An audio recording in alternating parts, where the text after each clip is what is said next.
हाँ साहब, इस बात में कितनी सच्चाई है कि इस बात में कितनी हकीकत है कि पीटीआई को 3-4 मौके मिले इलेक्शन के और उन्होंने जाया किए? बिल्कुल इसमें कोई हकीकत नहीं। इन मुताबिक 14 मई को इलेक्शन नहीं दिया इन्होंने, तो फिर कौन से इन्होंने कह रहे हैं कि जी मौके मिले थे। पाकिस्तान के लिए तो सिर्फ एक ही रास्ता है, जो जिस तरह हम पॉलिटिकल और माशी तौर पे हम एक दलदल में फंस गए, सिर्फ रास्ता साफ और शफाफ इलेक्शन, बस।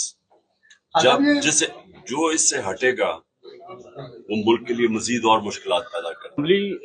तहलील करने की समरी जो है वो जा चुकी है, तो आप समझते हैं कि आपका मुतालबा पूरा होने जा रहा है या निगरान सेटअप जो है वो कंटिन्यू करेगा? पंजाब और केपी के में 90 रोज में इलेक्शन नहीं हुआ, आपको लगता है पार्टी हुकूमत खत्म होगी तो इलेक्शन हो जाएगा 90 रोज में?